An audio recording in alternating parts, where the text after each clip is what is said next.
Gente, então vamos lá. Vamos começar nossa live. Primeiro, boa noite. Para quem não me conhece, eu sou Valquíria Valadão, sou psicóloga, né, e neuropsicóloga.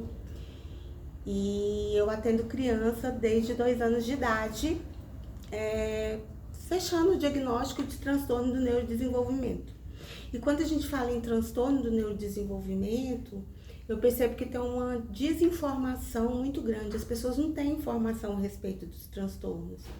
E o que acontece? Por não ter informação, os diagnósticos demoram um pouquinho mais para ser fechado e a criança acaba deixando de ter uma qualidade de vida, um atendimento adequado, um atendimento por uma equipe multidisciplinar, justamente, né, por falta de conhecimento. Então, hoje a gente consegue fechar o diagnóstico de uma criança muito mais cedo. A medicina está avançada, a psicologia está avançada, então, assim, a gente consegue fazer um diagnóstico de uma criança desde cedo, né, desde muito bebê, muito pequeno. É lógico que o pai, a mãe, os familiares, eles percebem que aquela criança tem algo que não está certo, que não está correto, que o desenvolvimento dessa criança, ele não é correto, ele não está caminhando bem. Então, assim, a gente percebe nos transtornos de neurodesenvolvimento que a criança dá indícios desde bebê. Só que tem um problema que é muito sério, que é a questão da negação, né? Os pais, eles têm uma dificuldade de aceitar. E eu entendo, eu consigo entender que é difícil mesmo entender que um filho, né, tem algum problema e não está desenvolvendo da forma correta, da forma como deveria ser. Então, isso acontece muito, só que acaba prejudicando a criança, porque isso traz um sofrimento emocional para essa criança, né, um sofrimento psíquico para essa criança, e ela vai sentir ansiedade, ela vai se sentir mal, porque ela vai acabar se sentindo isolada, diferente das outras crianças. E quando ela está com a equipe multidisciplinar, é muito mais fácil, porque essa equipe prepara ela para o meio, prepara ela para o mundo. Então, quando essa criança ela está, né, sendo assistida, ela vai ter condições de se socializar melhor, de interagir melhor, de estar no meio de uma forma melhor. E um dos transtornos do neurodesenvolvimento, que hoje se fala bastante, mas ainda as pessoas ainda têm dificuldade de aceitar, ainda têm dificuldade de observar e de entender, é o transtorno do espectro autista, o TEA, né, que é um dos transtornos hoje na mídia está bastante falado, mas ainda assim a gente vê um preconceito, a gente vê pessoas que não entendem. E o transtorno do espectro autista a gente consegue diagnosticar a partir dos 2 anos. Valquíria, essa criança dá sinal a partir dos 2 anos? Não, essa criança dá sinal muito mais cedo. Ela dá sinal quando ela é bebê ainda, a gente já consegue perceber que ela tem alguma coisa de diferente. Ela não olha dos olhos da mãe, porque geralmente a criança tem uma interação muito boa com a mãe. Então, tem uma fase de desenvolvimento do bebê que ele já começa a olhar para a mãe, ele amamenta e começa a olhar para a mãe. Essa criança, ela não olha, essa criança, ela cresce e ela não se comunica da forma adequada, muitas vezes ela não fala quando é um autista não verbal, quando é um autista verbal, demora para falar, tem dificuldades na fala, tem dificuldade de se socializar. Quando é bebê, a gente percebe que a mãe fala, chama, e essa criança acaba não prestando atenção. Muitas vezes a mãe até pensa que tem algum problema auditivo, que está acontecendo alguma coisa, que tem algum problema auditivo, mas não. Tem estereotipias, então faz movimentos repetitivos. Então, o transtorno do espectro autista é um transtorno que tem muito mais crianças com diagnósticos do que a gente pensa. Tem muito mais crianças com autismo do que realmente a mídia divulga. Então, hoje a gente tem uma grande quantidade de crianças que são autistas, né, e que apresentam dificuldades relacionada à parte comportamental, relacionada à parte emocional. E o que é interessante? Que quando eu consigo fechar um diagnóstico de uma criança com 2 anos, eu consigo fazer um encaminhamento para o neuropediatra, eu consigo fazer um encaminhamento para fono, para TO, para um psicólogo que é especializado em ABA, né? Que é a análise aplicada do comportamento. Então eu consigo trazer mais qualidade de vida para essa criança. Eu consigo fazer com que essa criança consiga se desenvolver e se adaptar da melhor forma possível. Só que, apesar de ser bastante falado, a gente tem várias outras coisas que envolvem até a gente conseguir mesmo fechar esse diagnóstico. E das coisas que interfere, que atrapalha, é justamente essa falta de informação. Então, muitas vezes os pais, e eu não falo só do transtorno de neurodesenvolvimento, né? Eu não falo só do transtorno do espectro autista, mas eu falo do TDAH, eu falo da dislexia, eu falo da descalculia, né? Eu falo do transtorno opositor desafiador. Então, são todos transtornos que a gente pode fechar um diagnóstico mais cedo, mas que, por falta de informação, a gente acaba adiando esse processo, né? O transtorno de hiperatividade e déficit de atenção também. A criança pode ser só hiperativa, a criança pode ter só déficit de atenção, ou a criança pode ter os dois, que é o que a gente chama de combinado. Pode ser leve, pode ser moderado, pode ser grave, mas vai trazer prejuízos no desenvolvimento dessa criança. Então a gente precisa pensar que uma criança que tem uma hiperatividade, uma criança que tem um déficit de atenção, ela sofre, porque ela vai ter dificuldade de prestar atenção, ela vai ter dificuldade de ficar sentada, ela vai ter dificuldade muitas vezes de entender o que o outro está falando, ela vai ter hiperfoco muitas vezes, então ela vai se sentir diferente. E muitas vezes a gente fecha o diagnóstico só na adolescência, porque os pais não aceitaram, ou os pais não perceberam, ou se os pais perceberam, não levaram para avaliar isso. Então a gente precisa ficar ligada na questão desses transtornos e de como eles funcionam, tá?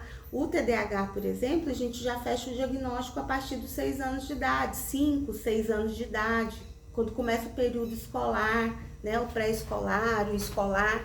Então já dá pra gente fechar um diagnóstico.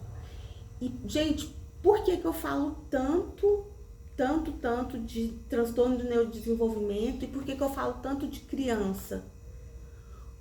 Porque na fase adulta, nós somos a construção que nós fizemos da infância até a fase adulta. Então, as nossas experiências vão refletir na nossa fase adulta. Em relação à autoestima, em relação à segurança, em relação a tomar decisões. Se eu não tenho uma infância adequada, se eu não tenho um atendimento adequado, se eu sou negligenciada, provavelmente isso vai refletir no meu comportamento, no comportamento dessa criança que vai se tornar um adulto com problemas e com problemas sérios. Então, olha o quanto esse indivíduo, esse ser humano, ele vai sofrer. Ele vai sofrer na infância, ele vai sofrer na adolescência, ele vai sofrer na fase adulta. Sendo que poderia ter sido resolvido esse problema bem antes, né, de uma forma mais rápida, com uma equipe multidisciplinar. Tem uma pergunta que as pessoas me fazem muito, que é se os transtornos de neurodesenvolvimento, eles têm cura. Eles não têm cura.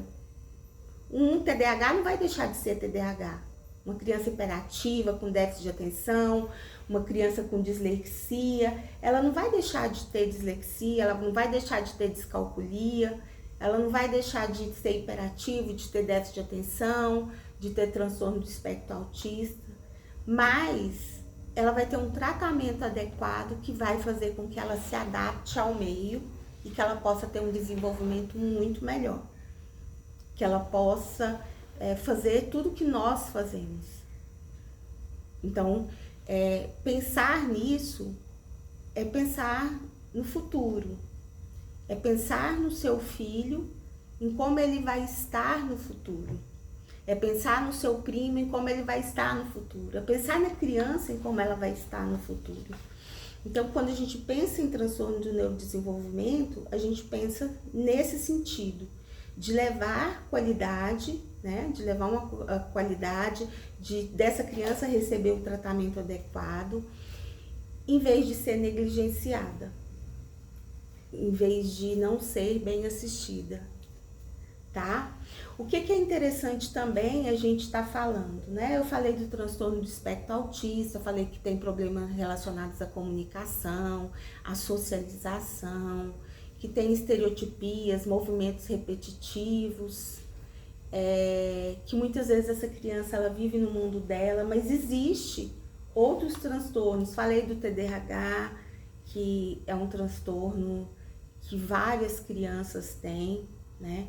É importante lembrar que o transtorno do neurodesenvolvimento, ele está relacionado ao sistema nervoso central, ao sistema nervoso e ao cérebro.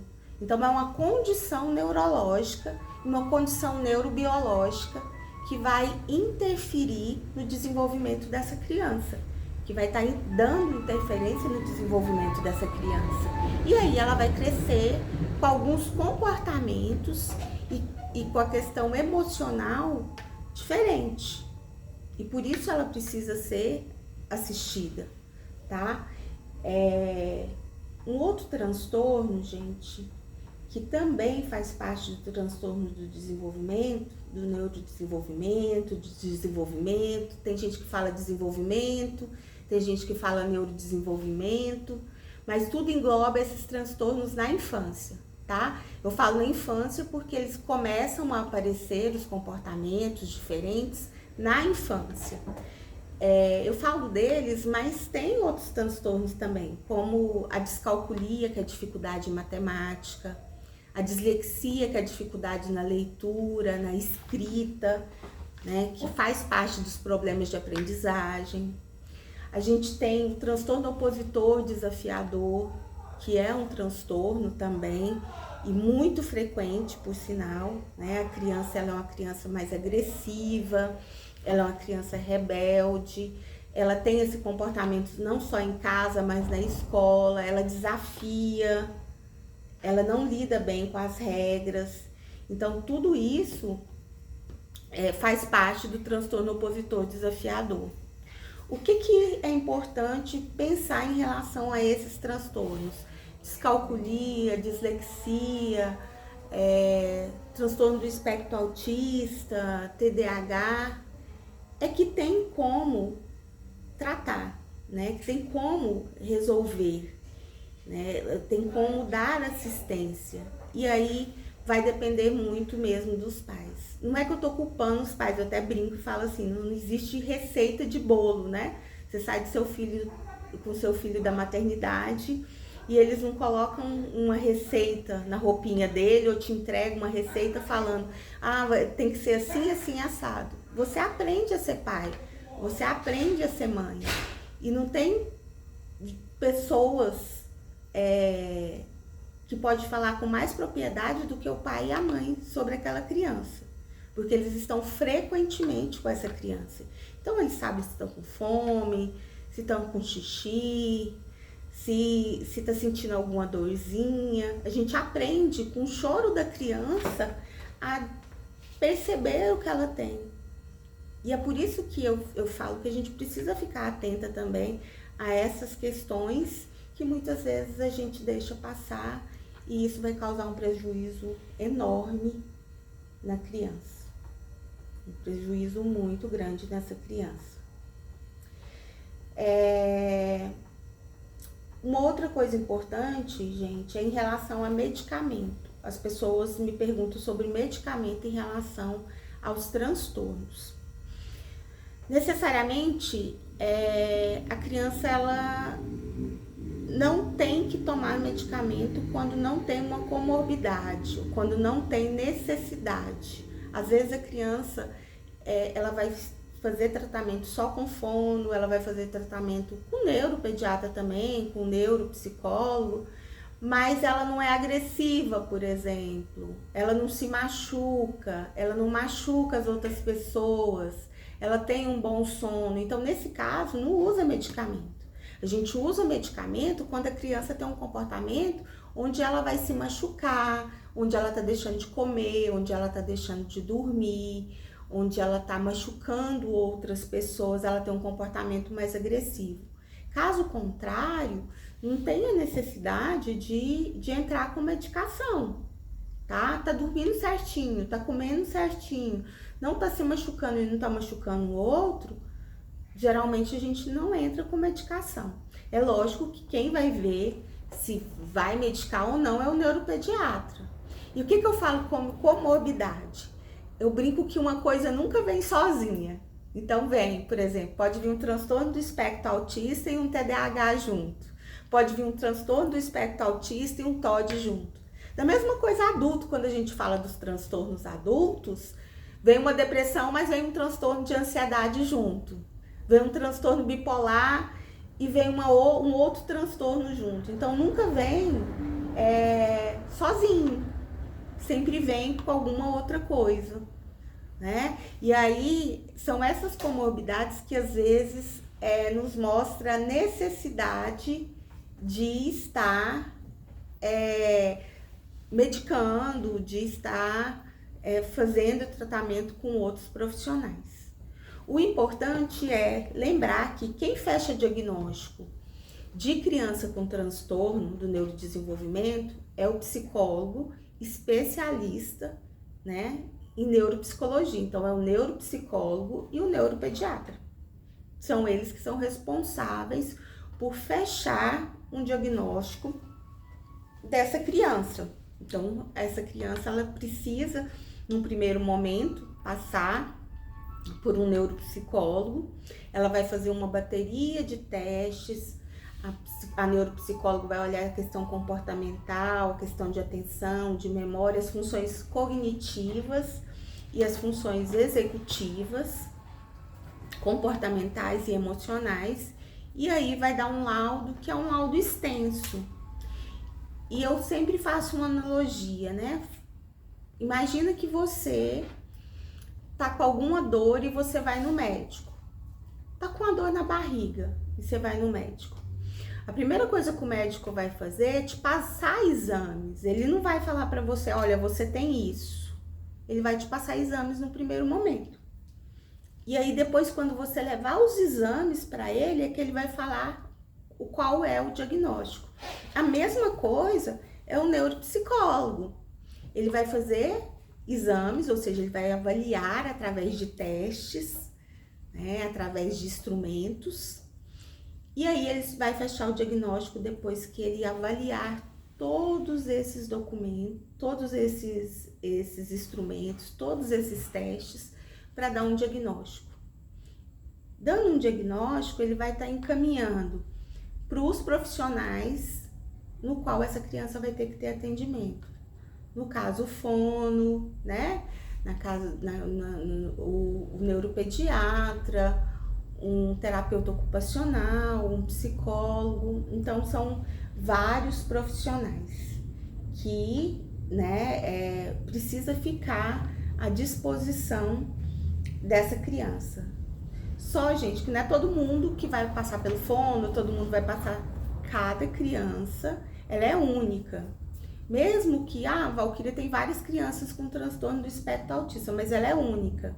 Então, o comprometimento em relação ao transtorno faz toda a diferença no sentido de saber o que é e qual é o profissional que vai atender essa criança, que vai estar cuidando dessa criança. Eu tô vendo que tá a Kelma, tá aqui, a Lidiane, a Cris. Ai, que legal, gente. Que bom ter vocês aqui. Que bom.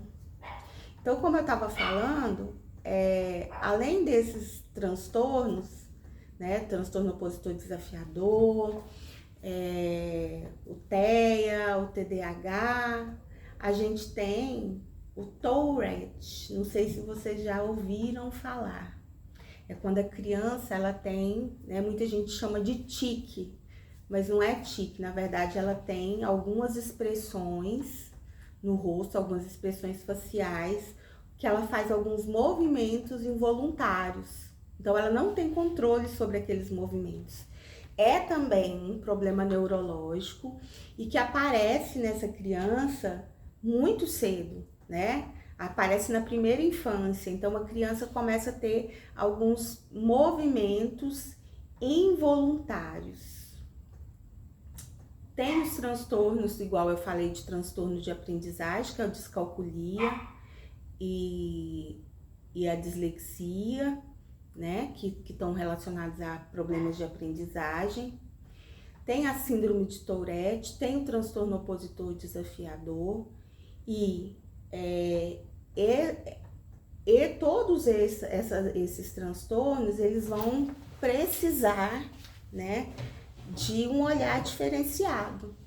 E eu falo que um olhar diferenciado é um olhar onde você não só enxerga aquela criança com tudo que ela realmente apresenta, mas também ter uma escuta ativa para aquilo que ela está demonstrando.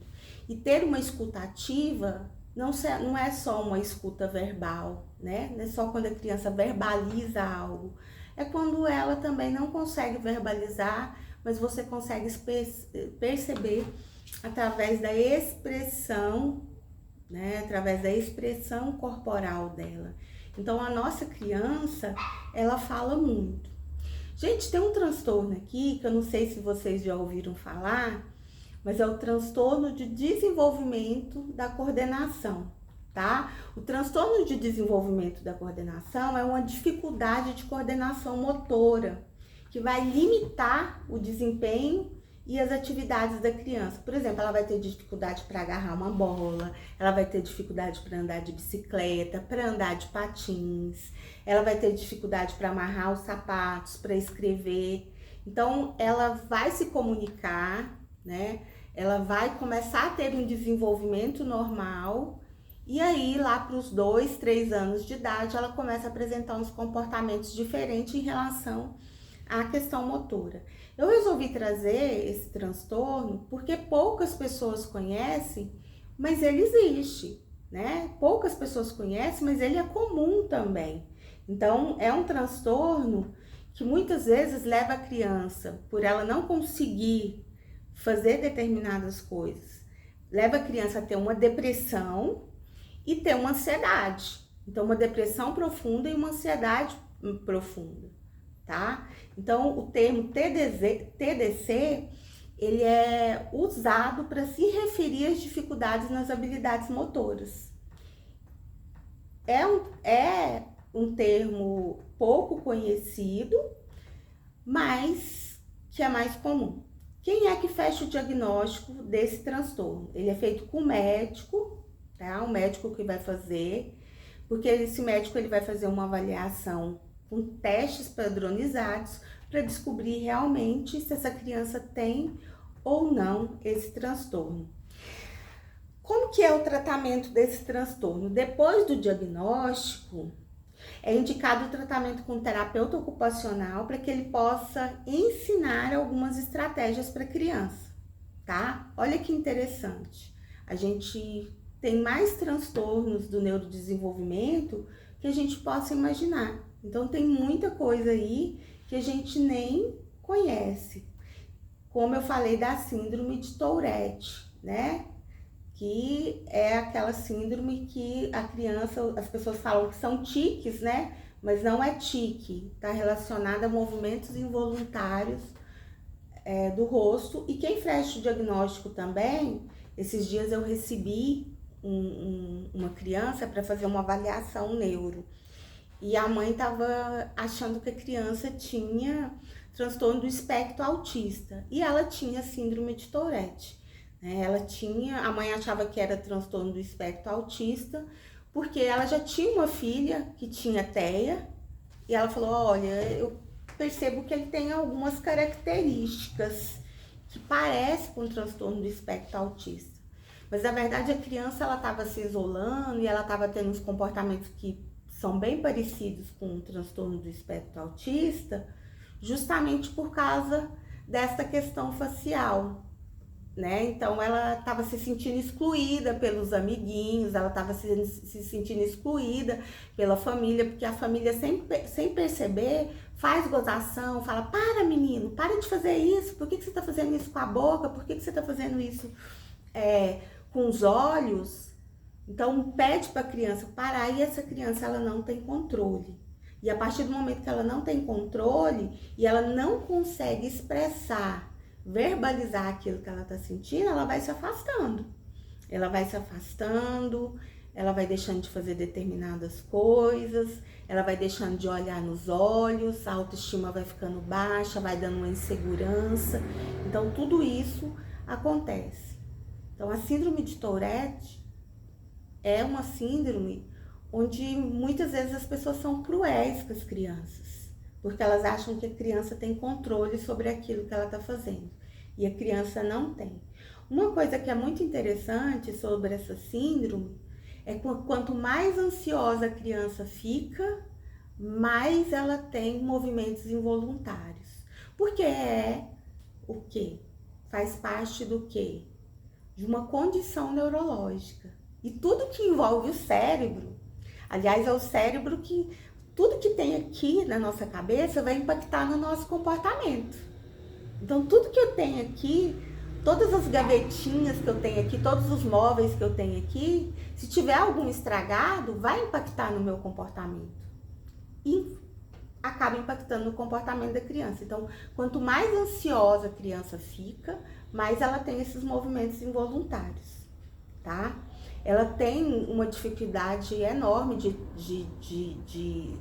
se sentir segura justamente por causa do meio. Uma outra coisa interessante falar do meio também, porque o meio que a criança vive, ou ele vai ajudar no processo de socialização, de desenvolvimento, ou ele vai fazer com que essa criança piore. Isso vai depender muito de como a família enfrenta e como a família encara aquele problema que a criança tem. Se a família é uma família que está recebendo um apoio também psicológico, a família que está sendo preparada, que está acompanhando essa criança nas terapias, no tratamento, essa criança ela vai desenvolver melhor. Até porque, gente, o trabalho que a gente desenvolve dentro do consultório, ele tem que se generalizar fora do consultório. A gente tem que ter uma extensão fora do consultório. E essa extensão é em casa, é com a família, é com o pai, com a mãe, com os avós, com os primos. Todo mundo tem que estar disposto a ajudar nesse tratamento. Então, assim, a gente faz muita coisa no consultório, mas a gente precisa também que seja generalizado fora do consultório. Então, eu ensino um comportamento adequado para a criança, mas eu preciso que fora do consultório a família reforce esse comportamento. Eu extingo um comportamento que não é adequado da criança no consultório, eu preciso também que essa extinção ocorra fora do consultório. Então, é um trabalho conjunto entre a neuropsicóloga, os outros profissionais e a família.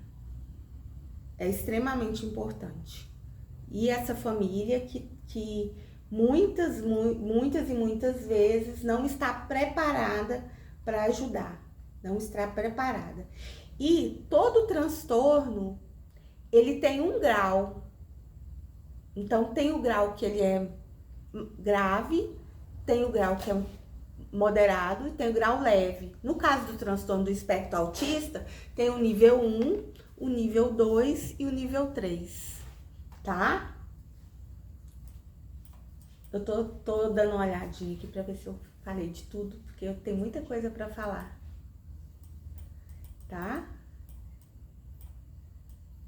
Vamos lá.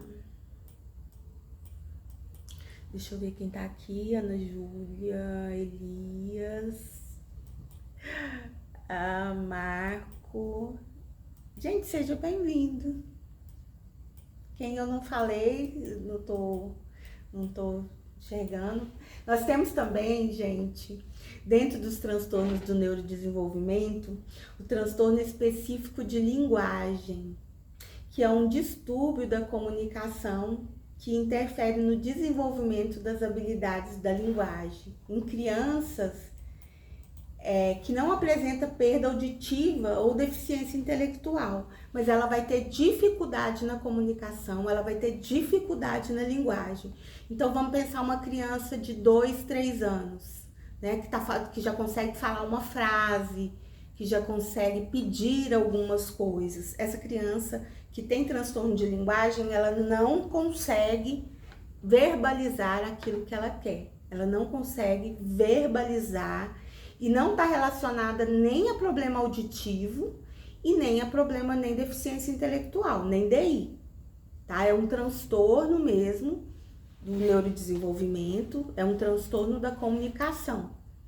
E esse transtorno de comunicação também, como todos os transtornos que eu falei, traz prejuízo para a criança. E eu falo sempre da questão dos pais, mas é interessante também porque às vezes os pais estão tão ali envolvidos, né? E às vezes é tão difícil ver que os filhos da gente têm algum problema, que está acontecendo alguma coisa, que é o processo mesmo de negação, e a gente não consegue enxergar. Então, é interessante, às vezes, às vezes você que é tio, que é primo, que é avô, que é avó, falar, olha, eu percebo que seu filho tá apresentando algum problema, conversa com o pai, conversa com a mãe, ou se você não quiser falar isso, pelo menos peça para procurar um neuro, porque é interessante, é muito interessante e muitas vezes demora muito tempo para fechar esse diagnóstico. Como eu falei, hoje o TEA a gente fecha diagnóstico com 2 anos, o TDAH com 5, 6 anos, e aí muitos diagnósticos são demorados justamente por isso, por essa questão, porque os pais negam ou não percebem, né? E aí essa criança acaba tendo um diagnóstico demorado. E aí, como eu falei desde o início, quanto mais demorado é o diagnóstico, mais percas ele vai ter em relação à qualidade de vida, em relação à questão de se desenvolver, tá? A criança que tem um transtorno específico de linguagem, ela sente dificuldade em seguir instruções, pois não entende as palavras. Cometem erros gramaticais frequentes ao falar, são persistentes nas dificuldades da linguagem. Tem uso limitado de frases completas, então a gente consegue perceber que essa criança ela nem entende e nem ela fala direito. E é diferente, gente, de dislexia. Dislexia está relacionada à leitura e à escrita. O transtorno específico de comunicação está relacionado à linguagem, à fala. São duas coisas diferentes. Então, o dislexo, ele fala direito, mas na hora de ler e de escrever, ele vai ter uma dificuldade. Já o específico de linguagem, ele às vezes ele não fala ou ele fala com muita dificuldade, que é bem diferente, tá? Então, ele vai falar com um pouquinho mais de dificuldade.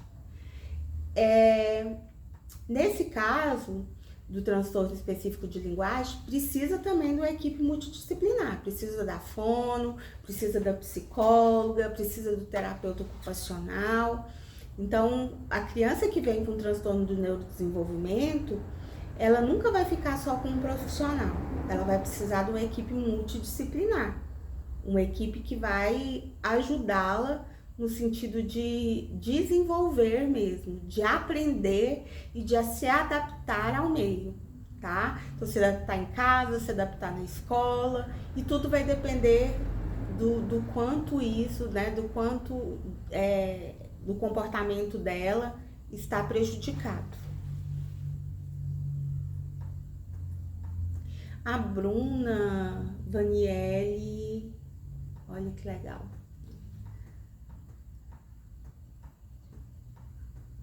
E aí tem a síndrome de Asperger, né?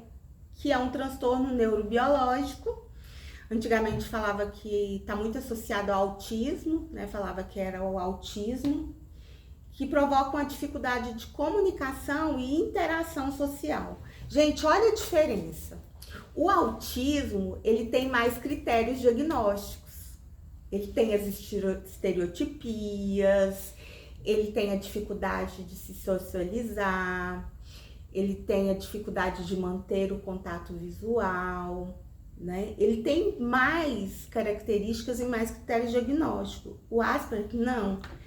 É dificuldade na comunicação e na interação social. Então, é nisso que difere, tá? Eu sei que é muito transtorno, né? Eu tenho falado tô falando aqui de vários transtornos, mas que são interessantes e são importantes para a gente entender e começar a olhar as nossas crianças de uma forma diferente, de uma forma diferenciada, que é o que eu falei, um olhar diferenciado e uma escuta mais ativa para essa criança, tá?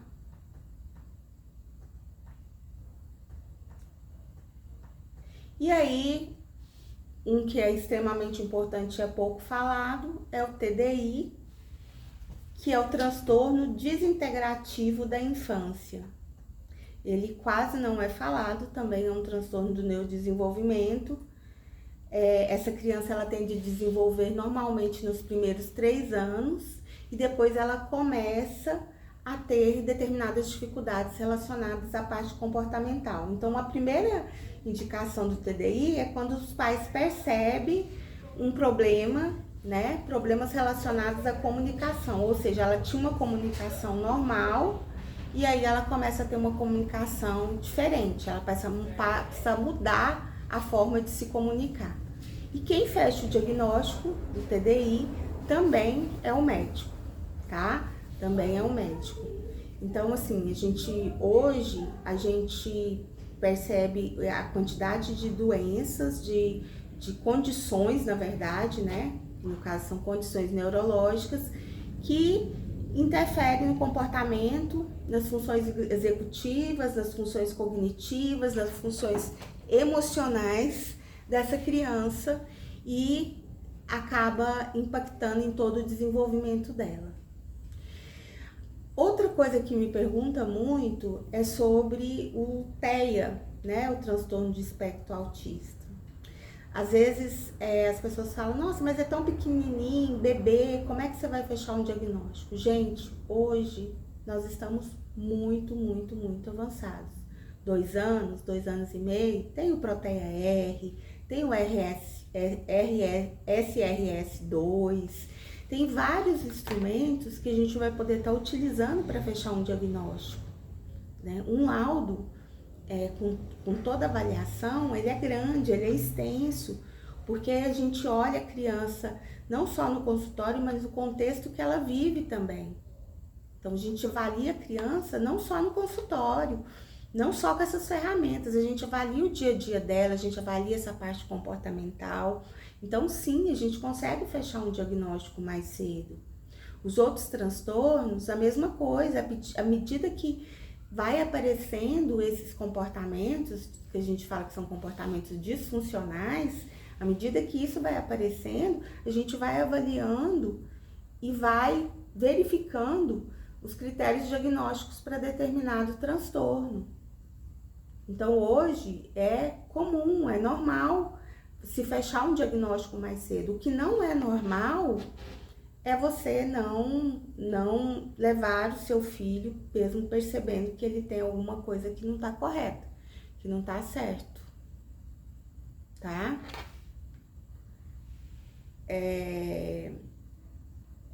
O que mais que a gente pode falar, né, em relação aos transtornos?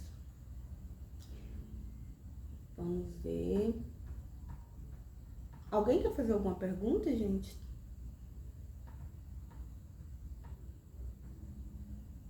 Só um momento, vamos dar uma olhadinha, que é muita coisa.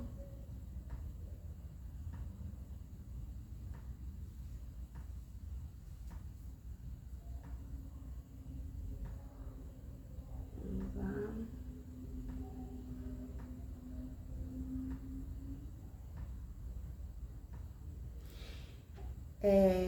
Eu queria falar de novo, né, novamente, sobre o transtorno específico de linguagem. Por quê? Porque é um transtorno muito comum, né? E é um transtorno que é pouco diagnosticado, que as pessoas buscam pouco o diagnóstico dele.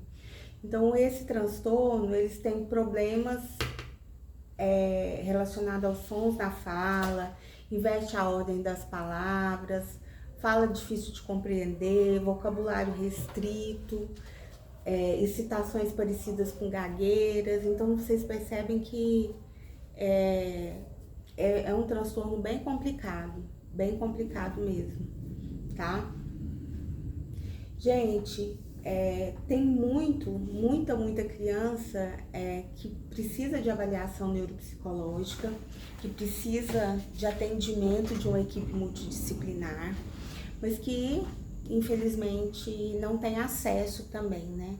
Às vezes os pais, eu recebi uma criança, eu não posso falar o nome dela, tem 2 anos e meio, e o que aconteceu? A mãe notava que tinha um comportamento diferente, notava que tinha alguma coisa que não estava certa com essa criança. Chegou a levar num pediatra, onde o pediatra era o pediatra que costumava acompanhar a criança, e o pediatra falou que cada criança tem seu tempo. E eu sempre escuto essa história, que cada criança tem seu tempo. E não é verdade. Não é verdade. A partir do momento que eu percebo que a criança tem alguma coisa que não tá legal, eu preciso buscar ajuda. E aí, voltando essa criança, é uma criança de 2 anos e meio, a mãe levou, né? O médico falou, não, cada criança tem seu tempo. E ela, não satisfeita com o diagnóstico, ela buscou um outro médico que pediu uma avaliação neuropsicológica. E hoje, esse bonitinho que eu atendi está recebendo todo o apoio, todo o suporte necessário, tudo que é adequado para que ele possa desenvolver, né? E ele, eu imagino, né, porque foi bem no começo do ano, que agora ele já deve estar com uns 3 anos, mas eu sei que sim, porque a mãe está sempre falando da criança comigo e eu sei que ela está com um suporte. Agora imagine vocês, se a mãe tivesse escutado só o pediatra, a mãe percebendo que tinha alguma coisa errada, percebendo que a criança não fazia contato visual, percebendo que a criança não estava falando direito, não se socializava, a mãe tinha a sensação que a criança tinha problema auditivo, mesmo já tendo feito exame e não ter problema auditivo. E imagina se essa mãe não tivesse, né, procurado a ajuda de outros profissionais. Essa criança, ela estaria até hoje, né? Até hoje ela estaria o quê? Sem diagnóstico. Sem diagnóstico, em sofrimento. Porque eu falo que quando a criança não tem diagnóstico, ela sofre. Ela sofre porque ela não tem o que ela precisa. Valquíria, fala um pouco sobre a relação da inteligência nas pessoas que apresentam transtorno, essa relação. Tá. Então, dentro dos transtornos, e eu vou usar mais o transtorno do espectro autista, o TDAH, né, que são transtornos que a gente conhece mais. Existem as crianças que têm altas habilidades, tá? E tem isso. Então, tem muita criança que tem transtorno do espectro autista, que tem TDAH, que tem altas habilidades. E existem as crianças que têm deficiência intelectual. E lógico que tem criança que está na média, né? Mas ao contrário, eu acredito que a Alessandra perguntou isso, porque as pessoas têm muita dificuldade de enfrentar uma criança, de ver uma criança que tem um transtorno como uma criança inteligente. E a inteligência não tem nada a ver com esse transtorno, tá? Então, assim, é lógico que ser ou não inteligente não vai interferir em determinados comportamentos, né? E vai melhorar outros comportamentos. É lógico que se você tem altas habilidades, você vai poder utilizar essas altas habilidades na escola, na socialização, em vários outros contextos. Aí tem a criança com essa deficiência intelectual, que aí ela vai ter dificuldade também, e aí ela precisa ser desenvolvida. Ela precisa ter apoio na escola, ela precisa de ter um suporte psicopedagógico, né? Ela vai precisar, muitas vezes, até tomar um medicamentozinho, porque como eu falei para você, como eu estava falando aqui, um problema nunca vem sozinho, ele sempre vem com alguma coisa. Então ele sempre vai vir com alguma coisa. Mas alguma coisa, Alessandra? Não? Ela tá aqui não. Gente, então, o objetivo dessa live era de informar sobre outros transtornos, porque eu realmente fico muito triste mesmo quando eu percebo que crianças não estão tendo qualidade de vida, que crianças estão perdendo a sua infância justamente porque não tem acesso, né, à saúde. Não tem acesso à saúde de qualidade, não tem acesso a uma equipe multidisciplinar de qualidade. E, infelizmente, a nossa rede pública ainda é muito pobre nesse sentido. Não tem profissionais, existe profissionais habilitados, mas não tem a quantidade de profissionais habilitados para estar atendendo a quantidade de crianças que tem. Seria muito bom se todas pudessem receber esse atendimento de uma equipe multidisciplinar, de um apoio terapêutico que vai na casa dele para dar instrução, para ensinar a fazer determinadas coisas, para trabalhar o comportamento. Seria excelente, mas infelizmente a nossa rede ela não conta com a quantidade de profissionais que deveria ter.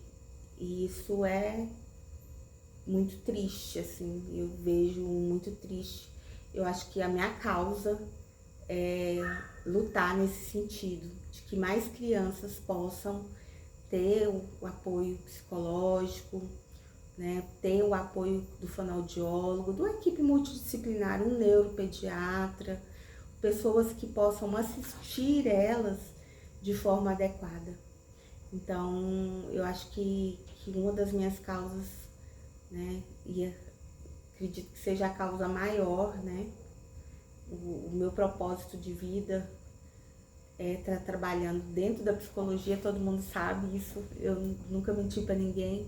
Eu sou apaixonada na psicologia, eu não me vejo fazendo outra coisa.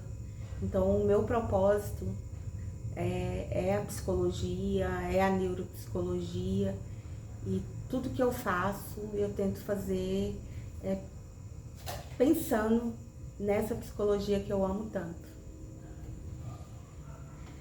Eu tenho outra pergunta, Valquíria.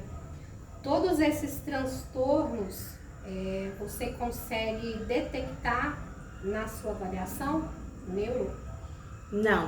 Não são todos transtornos. Tem transtornos que é o médico, né?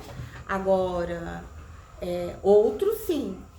E a gente precisa ser muito sincero em relação a isso. Por exemplo, tem transtorno que o médico vai ter que avaliar. Tem transtorno que não dá para fazer numa avaliação neuropsicológica. E aí a gente tem que estar ciente disso também, Alessandra, que você tem que saber o que é seu e o que é do outro profissional, o que é do fono, o que é do neuropediatra, o que é do nutricionista. Por exemplo, a criança que tem transtorno do espectro autista, ela tem seletividade alimentar. Algumas crianças têm a seletividade alimentar. Eu não vou trabalhar com alimentação com ela, isso é um nutricionista.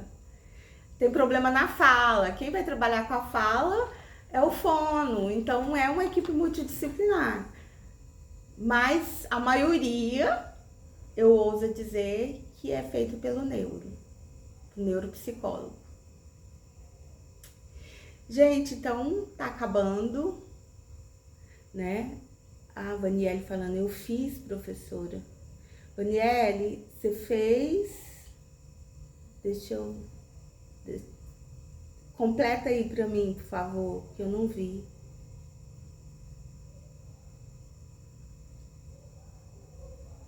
Deixa eu ver se ela vai colocar a frase completa. Ela falou, eu fiz, professora. Provavelmente ela deve ter falado outra coisa que eu não vi. Ai, você fez pergunta. Qual que é a pergunta? Desculpa. Deixa eu ver se dá tempo de responder. Eu fico empolgada, Vaniele. Eu fiquei empolgada e aí eu nem vi. Desculpa, viu? Mas se eu não conseguir te responder aqui, eu prometo pra você que eu te respondo lá na faculdade. Tá? Alessandra, tem quanto tempo? 5 minutos. 5 minutos. Gente, alguma pergunta?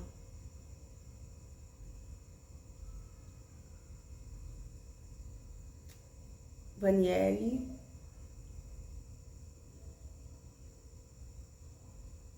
Acho que não. Gente, então é isso. Obrigada. Ah, tá.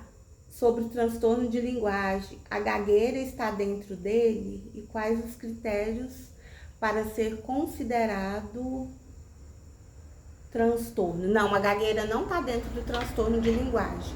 O transtorno de linguagem está relacionado a transtorno de comunicação, né? A um transtorno da fala e da linguagem, mas não envolve a gagueira. A gagueira está mais associado a aspectos emocionais. Tanto é que a pessoa que é... Aí, tô até gaguejando. Você fica rindo, tô falando sério. Hoje começou a falar de gagueira, eu tô gaguejando. Tanto é que a pessoa que ela é gaga, tem um período, quando ela tá ansiosa, ela fica mais gaga ainda. Ela fica... aumenta essa gagueira dela. Então, não tá relacionado ao transtorno de linguagem. Viu? Gente, então é isso. Meu tempo tá acabando. Eu quero agradecer a todo mundo que esteve aqui comigo. Hã? Se quem tiver dúvida, você vai responder depois. Quem tiver dúvida pode perguntar no direct, que eu respondo depois. E gratidão mesmo, viu? Gratidão por ter ficado aqui comigo, por ter escutado minha live. E eu espero poder fazer outras lives trazendo outros assuntos. Eu fico um pouquinho tímida, nem parece que eu dou aula na faculdade, né? Nem parece que eu sou professora. Fico super tímida, de verdade. Eu acho que é diferente quando a gente tá na frente de um celular, de uma câmera. Tem 2 aqui filmando. E aí a gente fica um pouquinho tímida, mas eu espero que eu possa ter passado para vocês, assim, um pouco do que é o transtorno do neurodesenvolvimento. Valquíria, aproveita e convida o pessoal para continuar a te seguir nas redes, que em 2024 a gente está com um projeto bacana aí pro seu Instagram. Ah, é verdade, gente. Eu queria convidar vocês para continuar me seguindo nas redes sociais. Eu tenho o YouTube, que depois eu vou estar colocando. Depois eu e a Lei vai estar colocando o endereço do YouTube. Tem o canal aqui, o Instagram, tem até TikTok. A gente tem TikTok, tem tudo. E eu tô criando um projeto que são para as escolas, que é o Criando Conexões, que é para 2024. A gente está encerrando agora, né, 2023. Mas é um projeto bem legal com pais e crianças. Eu vou aproveitar esses meninos lá da faculdade, vou chamar eles para participar desse projeto, porque vai ser um projeto legal, vai ser um projeto que vai ajudar várias crianças e vários pais. Então vai ser bem interessante. Me sigam, compartilhe, comente. Quando vocês acharem algum post legal, comente, gente, é importante. Quando vocês comentam, o Instagram entrega para muito mais pessoas. Então comenta, tem muita coisa legal assim que eu e a Alessandra a gente coloca, que é para vocês assim curtir, para vocês aproveitar, para vocês aprenderem. Então curte, compartilhe, comenta. E obrigada mesmo, viu? Kelma, obrigada, Lidiane, Vaniele, obrigada, gente. Foi muito, muito, muito bom. Muito bom. Beijo.